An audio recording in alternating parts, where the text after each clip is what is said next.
students that they were saying, sir, how you have prepared and what are the challenges that you have faced during the preparation of IAS examination from last 2, 3, 4 years.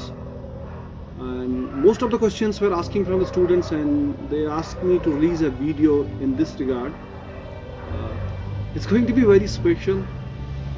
And one most important question which I forgot to say at the very beginning is that they said, sir, what were the main reasons that you failed in first 2 attempts of IAS? So all I can say is that it's big yes. Okay, so it's big yes. And one important thing is that let me clear some basic important things here, some basic points here. I found during the preparation of my time, I found that the consistency is the key to success. That's the one thing. क्या होता था कि मैं पहले जब during the preparation of my days and I used to study 17 hours a day, that does not work for me. 16 घंटे पढ़ना बहुत ज़्यादा वो ना ले रहे हैं आप टाइम, 16 घंटे 17 घंटे मुझे एक दिन में ये बुक ख़त्म करनी है, इतना सारा कंटेंट ख़त्म करना है, तो इससे कुछ नहीं होता है मेरे हिसाब से. That's none of our business, हमारे काम से बाहर है. तो काम क्या है कि आपको क्या करना चाहिए, आप अगर 4 घंटे दे रहे हैं तो 4 ही घंटे आपको रोज़ देने हैं. That is consistency is the key to success. 4 घंटे आप दे रहे हैं, एक दिन आप 4 घंटे दे रहे हैं, दूसरे दिन आप 20 घंटे दे रहे हैं, तीसरे दिन आप 2 घंटे दे रहे हैं, that does not work here.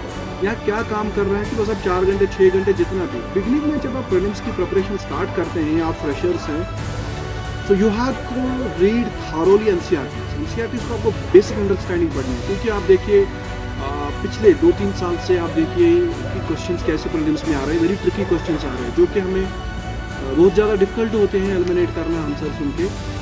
उसका ये रीज़न है कि हमारे पास एक बेसिक अंडरस्टैंडिंग नहीं होती है कि जो आप अगर आप मानेंगे पहले कुछ जब मैंने 2019 में फर्स्ट अटेम्प्ट दिया था, so I was very well prepared, बहुत अच्छा खासा टाइम दिया था, प्रिपरेशन की थी, but I lack somewhere else. That's why I could not qualify in the first time second attempt I am talking about. तो क्या हुआ था कि मैंने मॉक टेस्ट को सॉल्व नहीं किया था. Mock test are very very and pretty important. इस एग्ज़ाम के लिए मॉक टेस्ट बहुत ज़्यादा ज़रूरी है. आप मॉक टेस्ट दें, चाहे आप ऑनलाइन दें चाहे ऑफलाइन दें.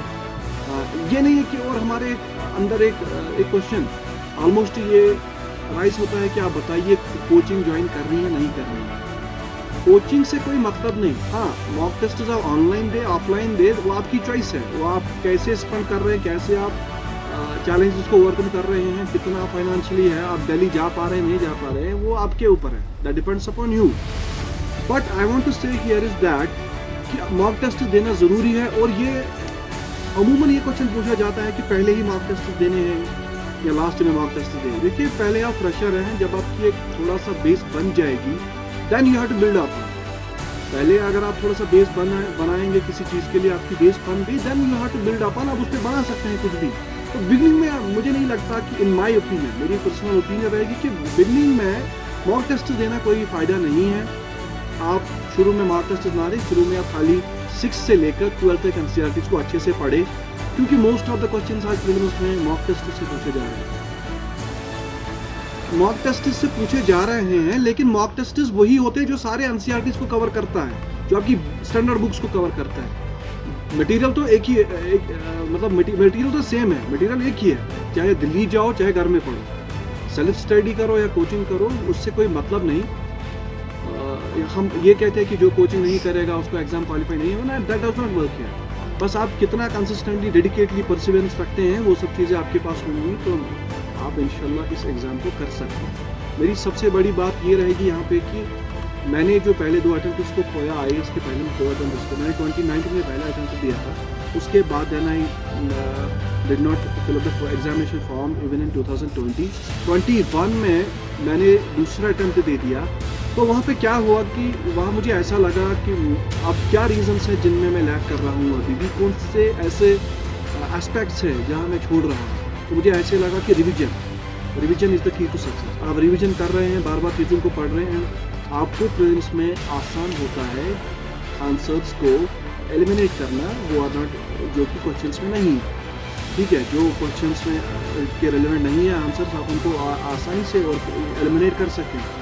और वो एलिमिनेशन मेथड आपको प्रैक्टिस से आएगा, ऐसे नहीं आएगा। और एक क्वेश्चन मुझे पूछा गया था कि सर आप बताइए कौन सा, most of the students were asking sir what is the difficult stage of the examination. I found in my opinion that every stage is difficult. मेरे हिसाब से तो हर कोई stage, not only on my side, हर किसी के हिसाब से हर एक स्टेज, इसकी तीनों स्टेजेस डिफिकल्ट है, क्योंकि मेंस में आपको 9 पेपर्स लिखने पड़ते हैं, प्रीलिम्स में आपको 2 पेपर्स देने पड़ते हैं, और वो भी, और मेरे हिसाब से, और इंटरव्यू तो उससे भी ज़्यादा है, तो आपकी पर्सनालिटी डेवलपमेंट को चेक करते हैं। हाँ, तो मेरे हिसाब से मुझे लगा आज तक कि प्रीलिम्स डिफिकल्ट है। प्रीलिम्स क्यों डिफिकल्ट है? क्योंकि प्रीलिम्स बहुत ट्रिकी है। वो तो आपका मेंस हो गया सब्जेक्टिव पार्ट, वहाँ पे तो आप अच्छे से करते हैं, लेकिन प्रीलिम्स इसलिए डिफिकल्ट है क्योंकि प्रीलिम्स में आपको आंसर मतलब घुमा करा के होता है। मुझे अभी याद आ रहा है, मैं आपको बता दूं, 2021 में मैंने जब अटेम्प्ट दिया तो वहाँ पे मुझे ऐसा लगा कि 2021 में मैंने जब अटेम्प्ट दिया, यस, लास्ट ईयर, तो मुझे ऐसा लगा कि एक क्वेश्चन आया था, I am not recalling the question, remembering the question, what was that question मुझे अभी याद नहीं आ रहा है, but 4 answers were present in the question, चारों आंसर्स आई स्वेयर क्वेश्चन में प्रेजेंट थे। पर हुआ क्या कि मुझे वो एलिमिनेशन मेथड में थोड़ा सा हो गया, तो मतलब एक क्वेश्चन से मतलब 4 आंसर्स है देयर, चारों आंसर्स दिए गए थे, आपको एक चूज करना है। तो ऐसे स्टेटमेंट्स आती है ना, कंसिडर द फॉलोइंग सिचुएशंस, या स्टेटमेंट्स करके, तो ऐसे करके मुझे एक 4 क्वेश्चन आंसर्स मिले। आई फाउंड कि ये भी है, ये भी है, ये भी है, तो पर उनमें से एक ही आपको एलिमिनेट करना था, जो कि मुझे करना नहीं आया, and I did that wrong. That was very easy question, वो एनसीईआरटी 6th से पूछा गया, बिलीव मी, एनसीईआरटी 6th से। तो मेरे कहने का मतलब है, जो एनसीईआरटी से है उनकी आप थॉरो अंडरस्टैंडिंग ले रहे, पहले बेस बिल्ड करें, उसके बाद आप क्या स्टैंडर्ड बुक्स को पढ़ सकते हैं। लक्ष्मीकांत तो हर किसी को पढ़नी है, बिपिन चंद्रा भी पढ़ सकते हैं, कोई कहता है बिपिन चंद्रा पढ़ेगा, कोई कहता है स्पेक्ट्रम पढ़ेंगे। तो बुक से मतलब नहीं है, आप कितना कंसिस्टेंसी के साथ पढ़ते हैं, वही सबसे ज़्यादा मैटर करता है। और मेरी लास्ट में एक बात है, which is very important, please remember, 16-17 घंटे से पढ़ने से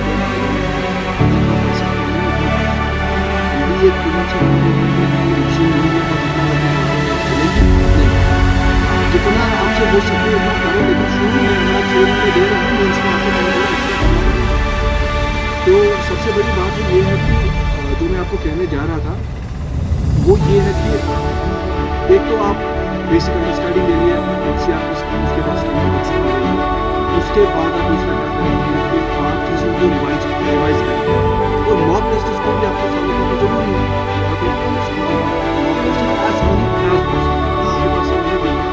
ये नहीं कि किसी भी ज़्यादा पढ़े इसके लिए ऐसा नहीं है।